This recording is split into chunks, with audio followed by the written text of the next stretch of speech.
On the night of the 24th of August 2001, a fully loaded Airbus A330 with 306 people on board ran out of fuel midway over the Atlantic.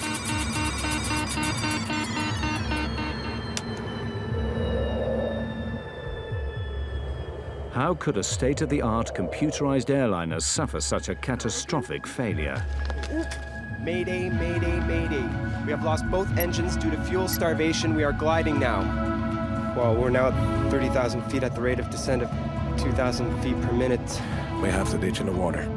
I need you to put on your life jackets right now. This film investigates what happened to Air Transat Flight 236. This is it. It's over. You're just gonna die in the next 5 to 10 minutes. And the speed's increasing, 203 knots now. It's way too fast. Everybody, I need you to brace. Oh my God!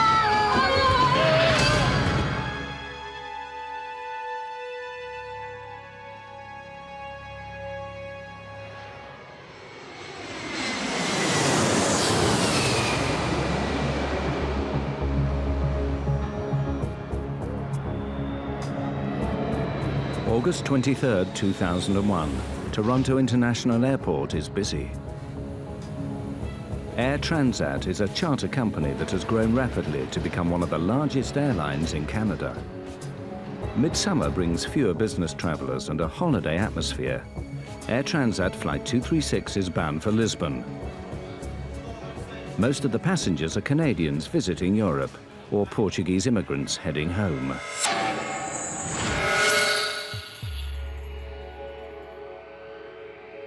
The plane, a twin-engined Airbus A330, is being flown by a young co-pilot, Dirk de Jager, and an experienced captain, Robert Pichet. Captain Robert Pichet is somewhat out of the ordinary. Captain Pichet, from the moment he gets his wing, he gets to learn how to fly in the north of the province of Quebec, where the conditions occasionally are very severe.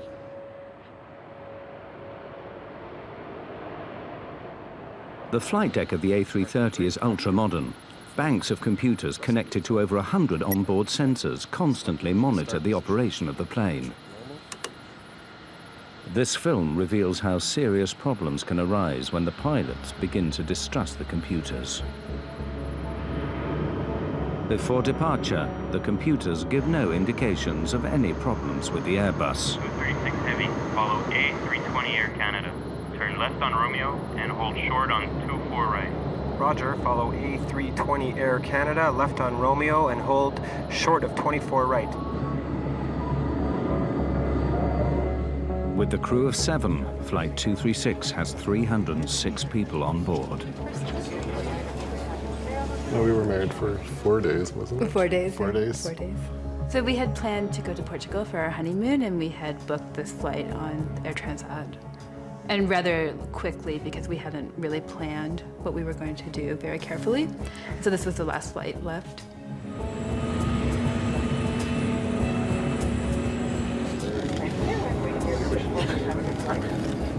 Well, boarded on this flight to go on a 2.5-week vacation with a friend of mine.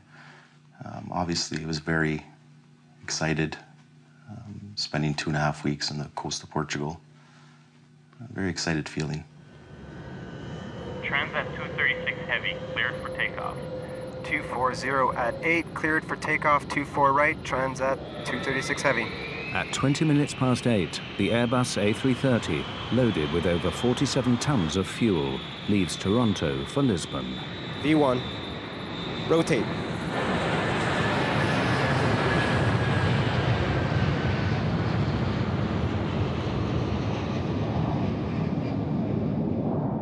The weather forecast for the Atlantic crossing is good.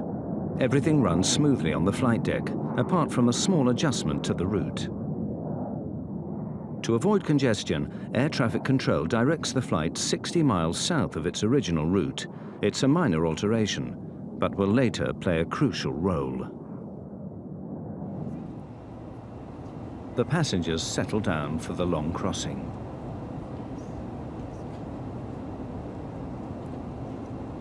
The reason for our trip to Portugal was a family trip. We were going to a wedding. Otherwise, we would not have gone this year. So instead of just going for 4 days for a wedding, we decided to stay for 2 weeks and throw the wedding in as a kind of family perk and see everybody. Everything appeared quite normal, and in fact, I had traveled on Air Transat previously and found it not to be very good, and was surprised by the quality of the flight, that it was on time, the plane was newer, and we thought generally it was much better than we had expected it would be. We're getting to our next checkpoint. Every 30 minutes across the Atlantic, the crew check their position and fuel consumption against their flight plan. 0.2 tons on the right, 11.2 tons on the left. Despite the computerized systems, some procedures, like checking the fuel on board, still need to be done by hand. 5.2 tons. By comparing the amount of fuel in the tanks with the amount the flight started with, the pilots can keep an eye on the fuel consumption. Fuel check complete. Levels normal for the distance flown. All right. For the first 5 hours, everything is routine. The flight crew, Air Transat, and the accident investigators have all declined to be interviewed about what happened next. This film uses known facts about the flight, standard emergency procedures, and expert opinion to reconstruct what took place on Flight 236.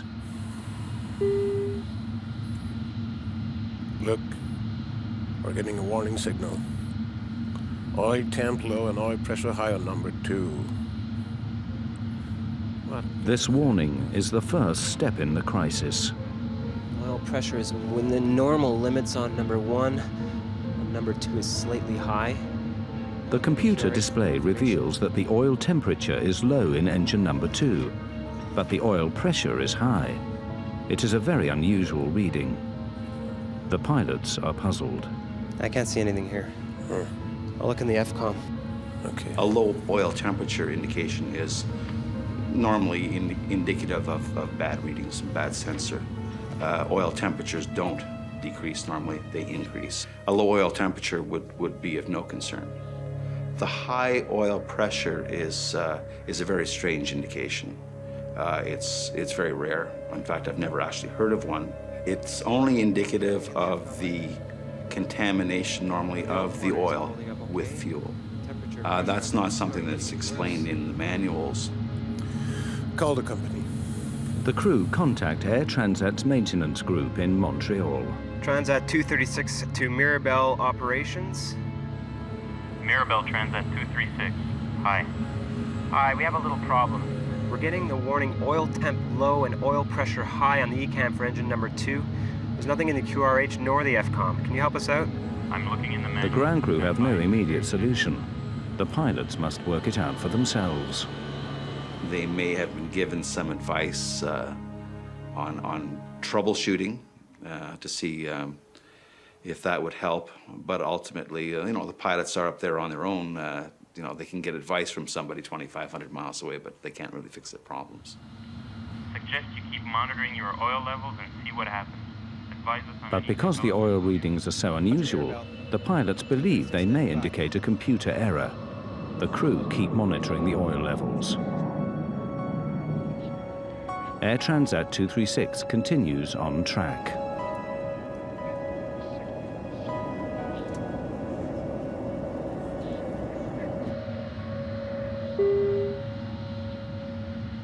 Then, 20 minutes later, a new warning. Fuel imbalance warning. Haven't seen that before. Follow all ECAM action. I have air traffic control. In the Airbus A330, most of the fuel is in large tanks in the wings. The computer has now detected that the fuel level on the right is significantly lower than the left.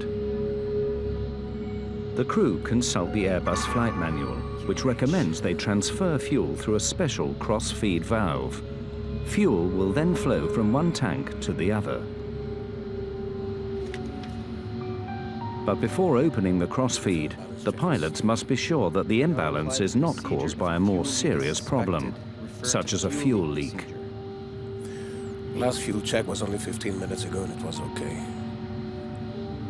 No indication of a fuel leak. Keep going.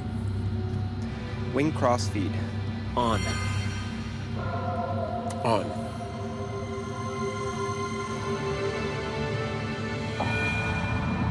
Once you begin a cross-feeding procedure to correct a fuel imbalance, restorative action should commence quite quickly. In other words, the situation would not continue to get worse. It would either stabilize immediately and then begin to correct itself. But the situation is not correcting itself. Unknown to the pilots, there is a major fuel leak in the number 2 engine on the right-hand side of the plane.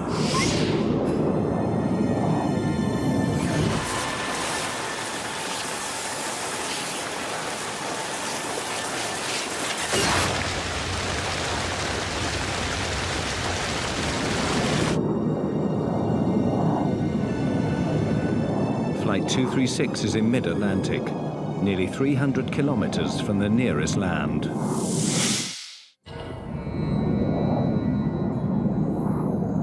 "39,000 feet over the Atlantic, nearly 300 kilometers from land, Air Transat Flight 236 is in trouble.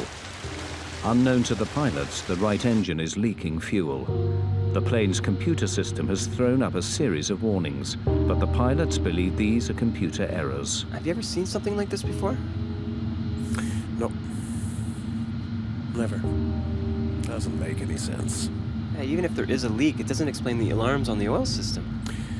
And everything was okay at the last fuel check at 30 West. Oh. Bet you it's a computer problem. The task of finding out if there is a fuel leak is made harder by the design of the Airbus systems. The systems monitor hundreds and hundreds of sensors, and they can be affected by such mundane things as a little bit of frost or ice on a sensor can cause it to present bad data. So it's not something that would occur on every single flight, but it's something that we're quite used to dealing with. There is no warning to show if the fuel level is falling faster than the engines are consuming it. So the pilots receive no immediate indication that there could be a fuel leak. Fuel quantity isn't rising in the tanks for the right wing. Check fuel quantity. Looks very low. Hold on. When co-pilot Diego carries out the fuel calculations, he discovers something is seriously wrong. That's much less fuel than we should have. It looks like a fuel leak. Check again. Diego finds a disturbing difference. According to all the gauges, all the tanks in the right wing are way below the level they should be according to the flight plan. And there's hardly anything in the other ones. What about the trim tank? There's nothing there either.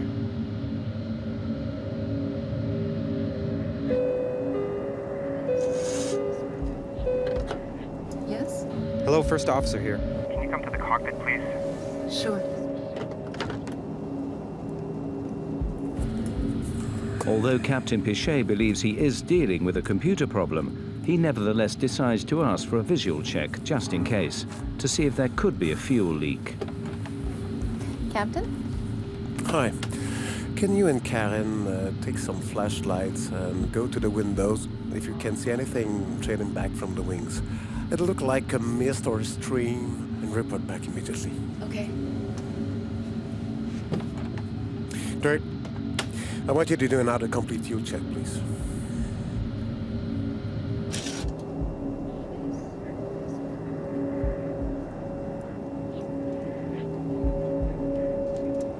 I'm so sorry. In daylight, the fuel pouring out of the back of the wing would have been clearly visible. But in the dead of night, even with a torch, the fuel leaking from the engine is impossible to see.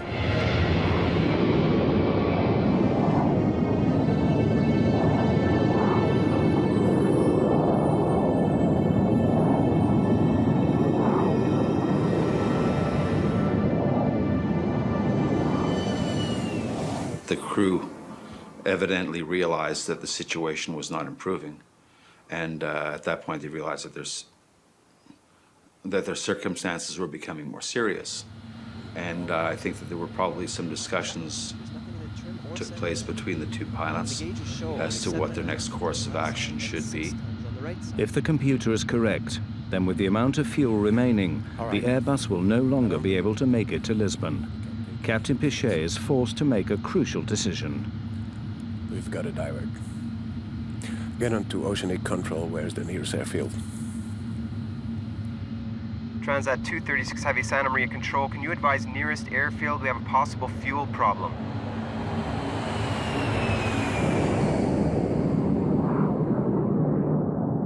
The nearest runway is over 300 kilometers away. But with the fuel remaining, Lajes military airbase on the tiny island of Terceira in the Azores should be within reach. Santa Maria Control, Transat 236 Heavy. Proceed 230 flight level 390 direct. 350 miles to threshold. Are you declaring an emergency? Stand by, Santa Maria Control. Not yet. It must be the computer. Transat 236 Heavy, Santa Maria Control. No assistance required yet. Flight 236 continues flying south for the next 25 minutes. Everything in the cabin seems normal. But in the cockpit, the fuel readings are getting worse. Must be the computer. I've checked. There's nothing in the trim or center tank. And the gauges show only 7.5. According to the fuel gauges, the plane is using fuel much faster than normal. Whether they believe the gauges or not, the captain has no choice. He must warn air traffic control. We have to declare a fuel emergency. Transat 236 Heavy, Santa Maria Control. Santa Maria Control, Transat 236 Heavy, go ahead. Transat 236 Heavy, declaring fuel emergency.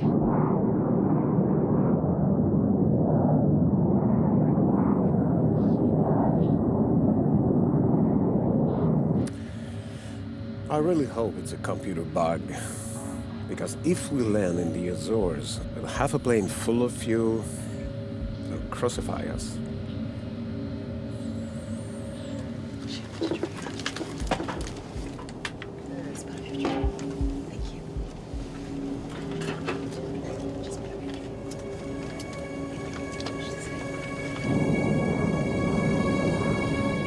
But at 6:13 a.m., less than an hour from the first fuel alarm, the right-hand engine runs out of fuel and cuts out.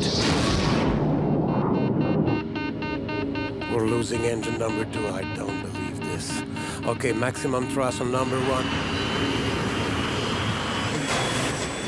What's going on? What's The happening? lights started flickering on and off, which I thought was kind of odd, strange. On one engine, the Airbus will not fly at 39,000 feet. They must descend quickly. Try to transfer fuel from center tank and the trim tank. Transferring. Fuel quantities reaching 0. This can't be. We're not gonna go completely dry on this airplane. All right. We can't stay at 39,000 feet with just one engine. We'll descend to 33,000 to control our speed. 236 to Lajes Tower. We have lost one engine. Engine flame out. Roger, Transat 236. We can see you on primary radar. You are at 135 nautical miles from Lajes Field. We are 135 nautical miles from Lajes Field. Well, there's a whole lot of critical things go on. In addition to that, you turn on all the exterior lights so people can see you're in trouble. You have to broadcast your intentions on an emergency frequency so that other people know that you're unable to maintain your altitude. You may be descending through their altitude, so everybody else is now on the lookout for an airplane that's in distress. For the next 10 minutes, the stricken Airbus continues on its one remaining engine. The pilots still believe that the computer may be partly faulty and that they can make it to Lajes with fuel to spare. At the end, might be all right. Fuel gauge is falling fast, though. It's nearly hitting 0.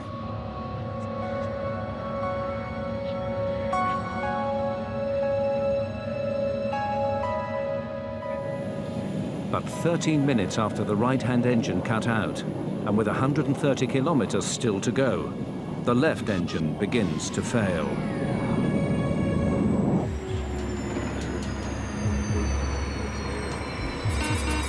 we're losing number one. Mayday, mayday, mayday. We have lost both engines due to fuel starvation. We are gliding now.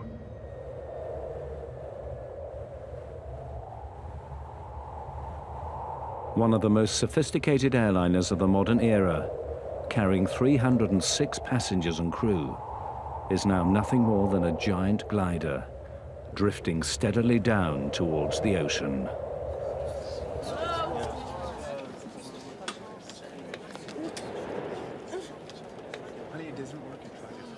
Excuse me, can somebody come? Hello? You can literally hear a pin drop. The exterior, there was no sound in that plane, in that cabin at all. A lot of people were praying and screaming for God. My wife was a little hysterical. My best friend was in another world. The plane was dead silent, except for the people who were very upset. List of functions we've lost. We have no more stabilizer. Blue and yellow hydraulic. No ADR 2 and 3. No anti-skid. No reversers. Rudder trim. Radio HF 1 and 2. With the loss of both engines, we have no electrical system. If the engines aren't running, the generators aren't running. So there's no power on the airplane. There is a small device, it's called a ram air turbine. It will deploy from underneath the fuselage near the wing fairing. And it's a small propeller that deploys out the bottom of the fuselage and it spins in the wind. And that small propeller will provide very limited electrical and hydraulic systems to run the aircraft. In other words, although it's a glider, at least it's a controllable glider. Calculate how far we can go with our glide angle, will you? Well, we're now at 30,000 feet at the rate of descent of 2,000 feet per minute. We can hang on for 14 or 15 minutes. What? I don't want to die on our honeymoon. I was just trying to calm her down, like try and reassure her that everything would be okay. It's a very big struggle to stay calm when you're considering your own death. Without power, the plane loses 1,000 feet in height for every 5 kilometers it travels forward. They can reach the Azores, but if the pilots get their calculations wrong, they may face a forced landing on the water. Not sure we can make it to Lajes.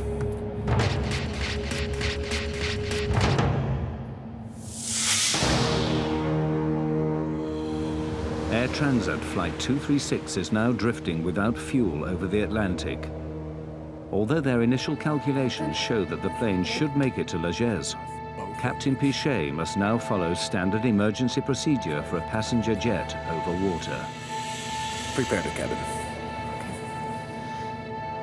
The cabin's slowly depressurizing. We need to put our oxygen masks on. The loss of engine power means the cabin soon depressurizes.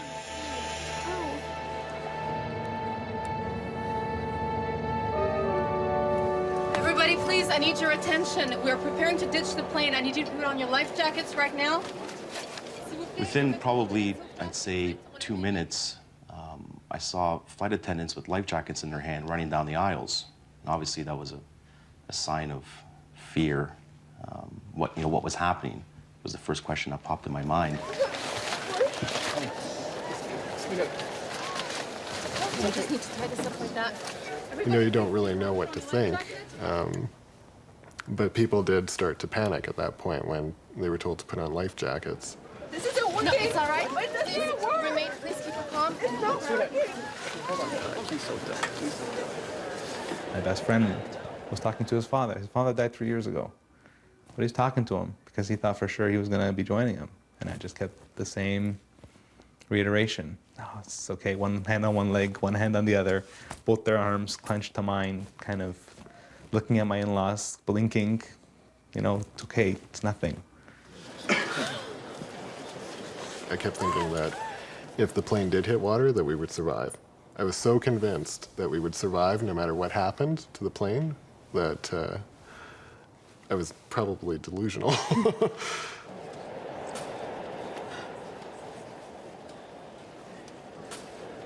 fear just suddenly just kicked in from my toes straight up to my head. At that point, they started instructing us and giving us instructions of what to do in this procedure. Take off your shoes was one of them. Don't inflate your life jacket until we hit the water. Get into this position when we hit the water. It was a lot of, it wasn't like ifs or maybes. It was, this was gonna happen, this is the real deal. Ditching a large passenger jet on the water presents severe hazards. If the Airbus A330 has to make a forced landing, the chances of survival are bleak. In my personal opinion, I don't think these airplanes would make very good boats. Typically, an airplane with a low mounted tail like this, as it enters the water, one of the first things that's going to hit the water is the tail, and it's probably going to be ripped right off, and the fuselage is probably going to open right about in there. In 1996, a Boeing 767 ran out of fuel off the coast of East Africa. Its last moments were caught on amateur video and reveal what happens when an airliner attempts a controlled landing on water.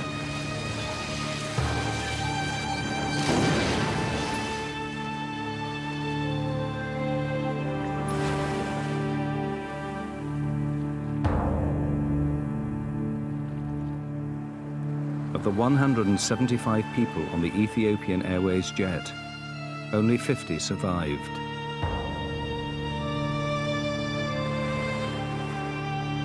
The chances of it surviving a ditching and floating for very long are not very good.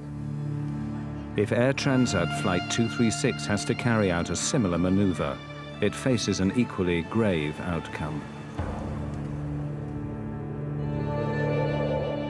With over 100 kilometers before they reach the Azores, the pilots face a long and difficult maneuver. They need to keep the plane gliding for more than 50 minutes to reach the Azores.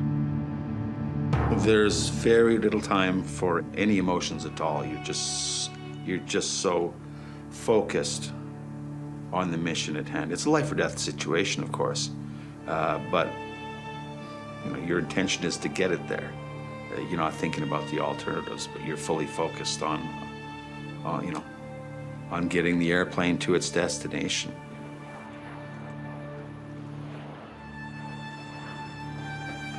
Transat 236 Heavy to Lajes Tower. Lajes Tower receiving, Transat 236 Heavy. Do you have us On radar, Transat 236. We have you on primary radar. Confirm you're at 80 miles out. Your heading is good. Transat 236 Heavy Lajes Tower? We are trying to make the runway. Please Describe runway, heading, and length. Lajes Tower, Transat 236 Heavy. Runway is 33 and 10,865 feet long. Airport dead ahead on your present heading. Please advise when you have it in sight. Transat 236 Heavy, we cannot see the airport. We will tell you when we can.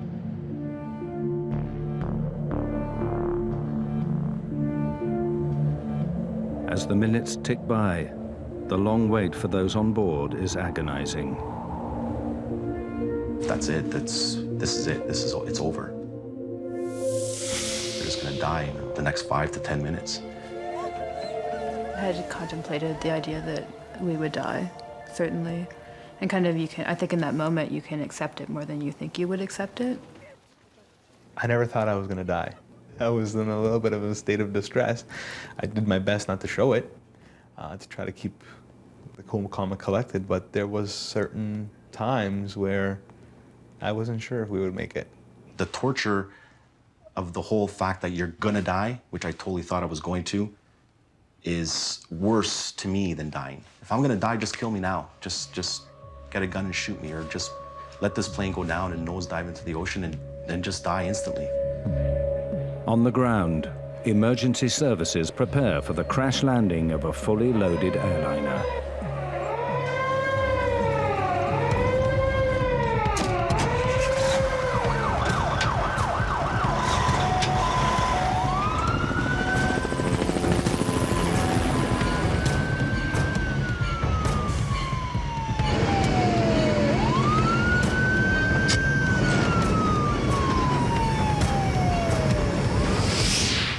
With 20 kilometers to go, the crew now prepare for the most dangerous part of the operation, getting their plane on the runway in one piece. 6 Heavy to Lajes Tower. Do you have our distance from threshold now and weather, please?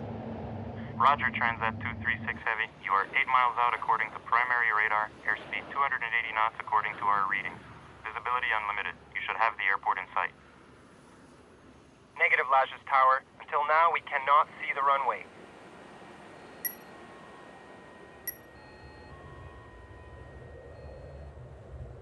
There is no room for error.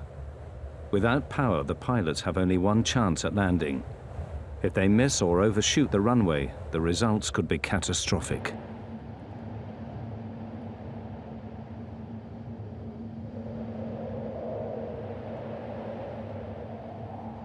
I got it. Just to the right.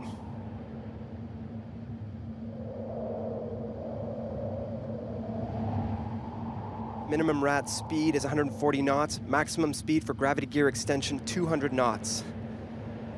I'm not lowering the gear until the last minute, okay? Okay.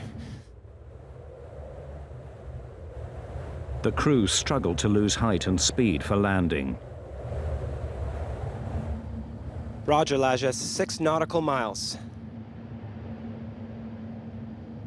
Let's open the slats. It'll slow us down a bit. Slats out and locked. As they approach the runway, their speed increases dangerously. Too fast and they could roll off the end of the runway. Lower the gear. Hold on. Speed is about 200. All right. I stabilize the speed. Can you give me a landing speed, please? No engine, no flaps. Ideal approach speed is 170 knots. We're too fast. Yes. But the runway is very long. Captain Pichet now performs a difficult series of swerving maneuvers to slow the plane down for landing.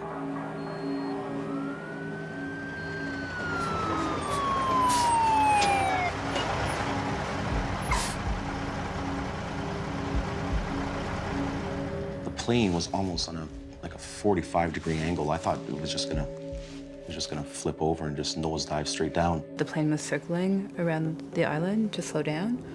So then we saw land and then we saw water. And when I saw water again, it really struck me that, you know, our chance for survival had maybe was gone. The runway is long. Yeah, sure, but at the end is a 400-foot cliff. If we don't stop in enough time, we're toast. We're dead.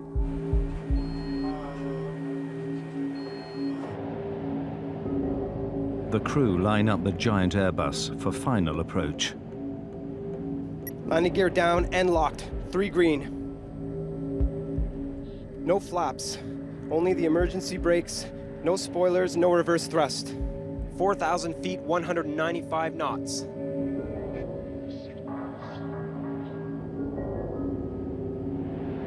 "3,000 feet, 197 knots.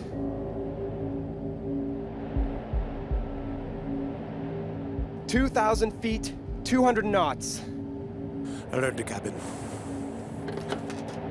Cabin crew, 1 minute to landing.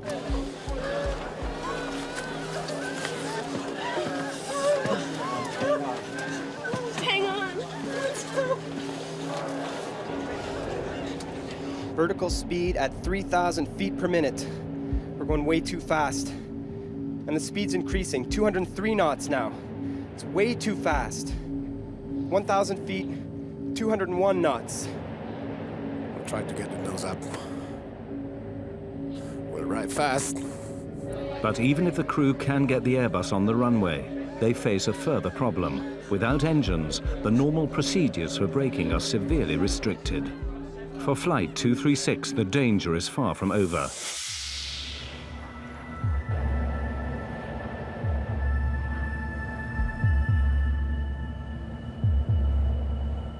The pilots must land the plane without power and somehow get it to stop.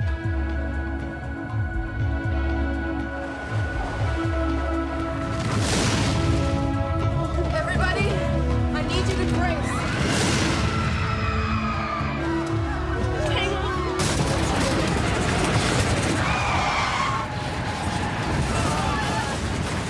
Airbus hits hard at high speed. The tires have blown! Captain Pichet tries to hold the nose down.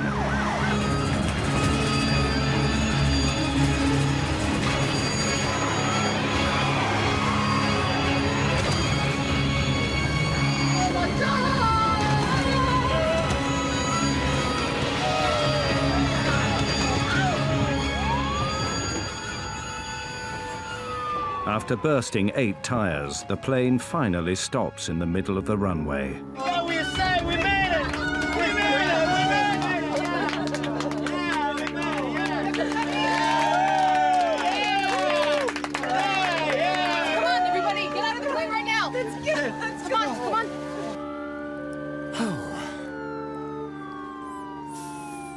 Told you we'd make it.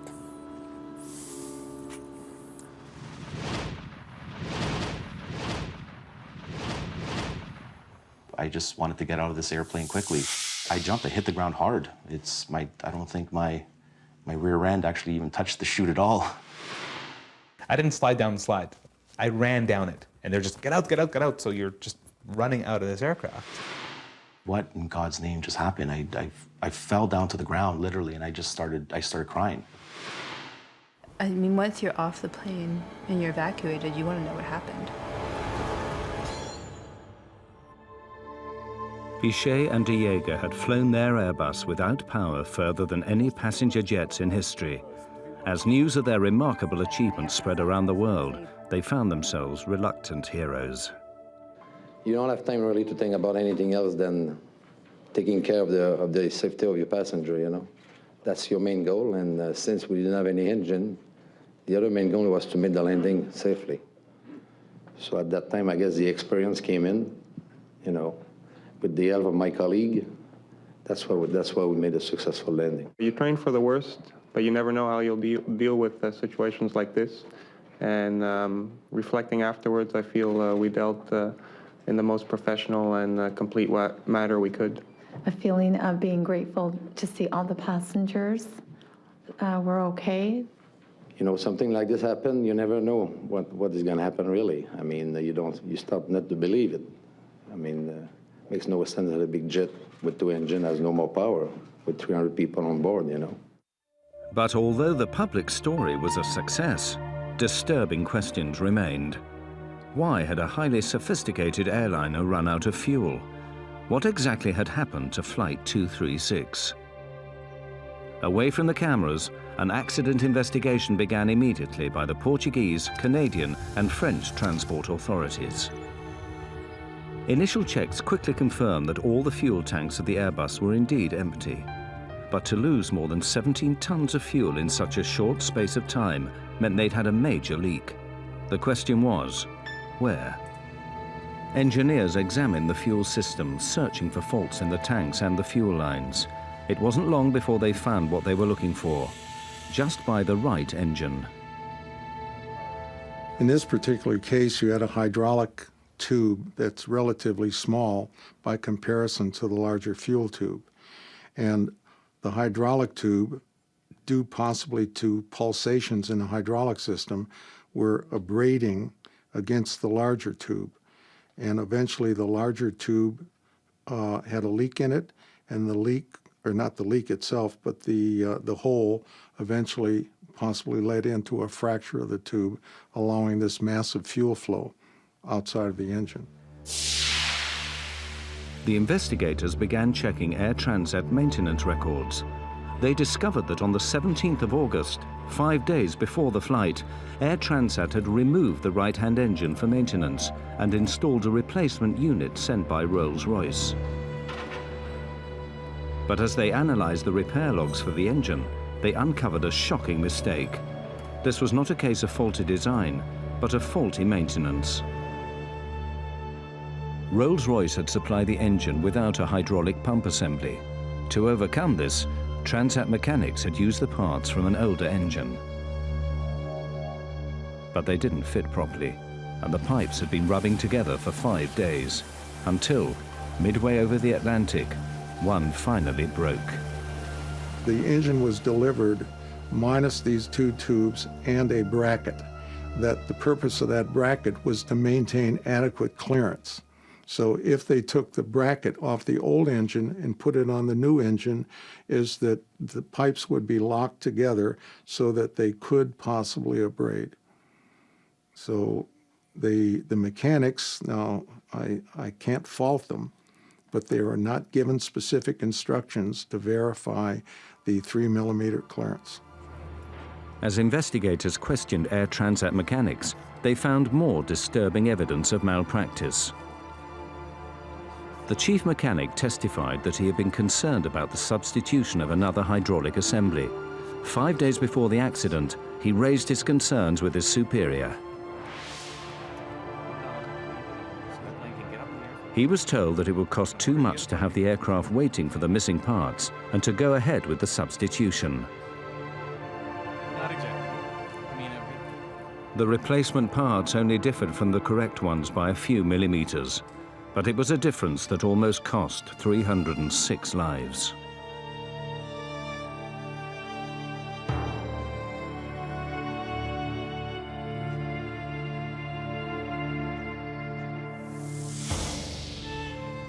A few days after the accident, Air Transat publicly accepted responsibility for the faulty maintenance. We have to realize that there was a small mistake made in terms of changing the pump. We installed it, but then some pipes, so to speak, were needed to be connected to the pump, and there was a mismatch. The immediate consequences for Air Transat in that event was that they got to pay a fine of $250,000, which was the highest ever in Canada, for an error that could have been prevented. How someone that is supposed to be qualified in their job can put the wrong part onto an engine and risk 300 people's lives is beyond me. This incident is a very strong reminder that regulation is important and safety is important, and lives will be lost in the absence of that. And they're real lives. It's not just, this imaginary figure in your head of 300 people. It's real people who suffer and continue to suffer as a result. If it hadn't been us suffering, it would have been our families. This was by no means the end of the story. Investigators now turn their attention to the cockpit itself. What role had the crew played in the events of August the 24th? Could they have done more to avert the crisis? Key questions remained unanswered. Questions about what happened on the flight deck.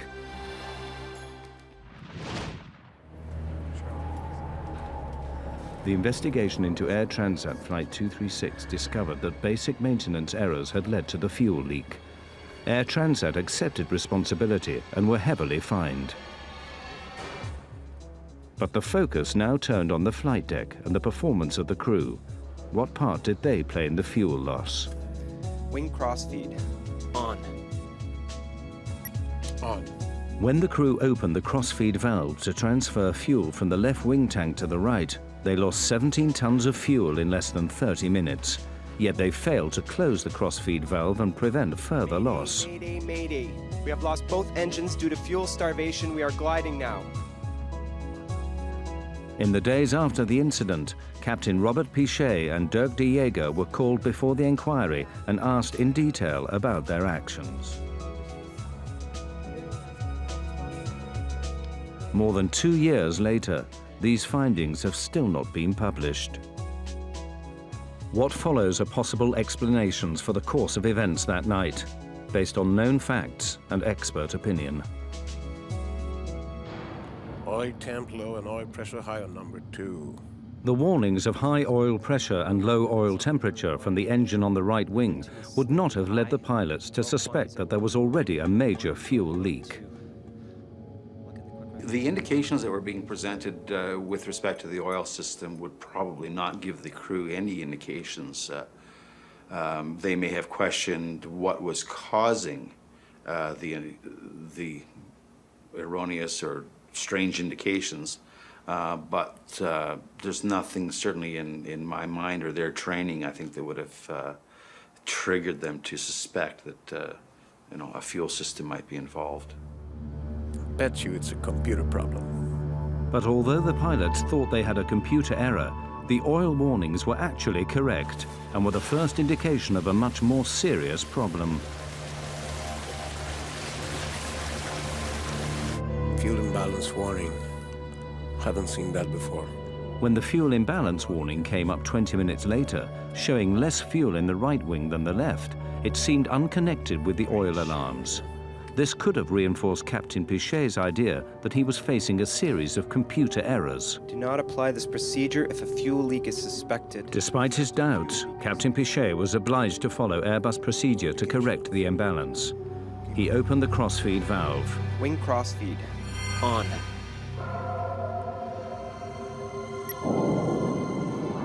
But was following the checklist enough? You just can't idly flip switches in response to commands from the computers and anticipate that all will be well at the end of it.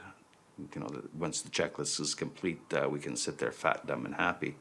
That's not the case at all. You got to keep second guessing it. Is that right? Did we do the right checklist? Have we got the results that we need? Once the pilots calculated the high rate of fuel loss, they should have suspected a major leak. Transat 236 Heavy declaring fuel emergency. By the time they had confirmed the leak, their options were severely limited.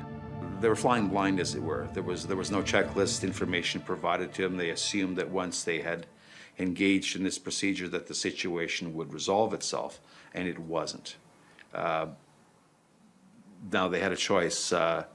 Do I close the crossfeed and see what happens, or do I leave the crossfeed open as the fuel imbalance checklist has dictated, and maybe the situation will correct itself? The crew wasn't really sure. It wasn't an eventuality. It wasn't a situation that they had been trained for, I'm sure. They were in new ground with really no guidance to help them. If they left the crossfeed open, or whether they closed the crossfeed, I would only be speculating as to what changes it might have resulted in the outcome in this event. Captain Pichet believed for a long time that he was facing a computer error. It was only when the engines finally stopped that he had to accept the fuel leak was genuine. The technological complexity of modern aircraft can help to make them safer and more reliable, but it can also lead to the problems that nearly brought catastrophe to Air Transat 236. Discrepancies in replacement parts led to a fuel leak. Distrust of computers led the crew to misread the situation. These errors combined to have huge implications. Only because air traffic control initially sent the plane 60 miles south to avoid congestion was Flight 236 close enough to the Azores when the crisis struck. Otherwise, it would have had to ditch in the ocean. The investigation remains unpublished. Airbus blamed the pilots for mishandling the fuel leak. Robert Pichet and Dirk de Jager continued to fly with Air Transat. In August 2002, they received the highest honors of the Airline Pilots Association for the longest glide ever accomplished in a passenger airline. After the accident, Airbus modified its checklist in the event of fuel imbalance. From now on, the computer checks all the fuel levels on board against the flight plan. It now gives a clear warning if more fuel is being lost than the engines can consume. Rolls-Royce has reissued a service bulletin, alerting all its clients of the incompatibility of two almost similar parts. For the passengers trapped on Flight 236, the trauma has left them with mixed feelings. All right, I stabilized the speed. This accident wasn't caused by simply one omission by any one individual, as is typical of most aircraft accidents. There's a whole chain of events, a whole series of events that lead to the incident or to the accident, and this accident was no different.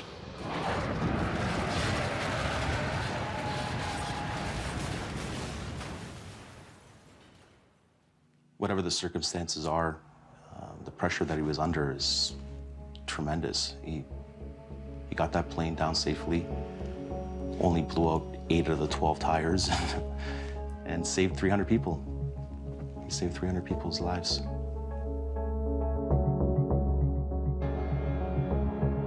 Captain Pichet saved our lives, and whether or not he made an error, or if there was a failure of a computer, it doesn't really matter because we're alive.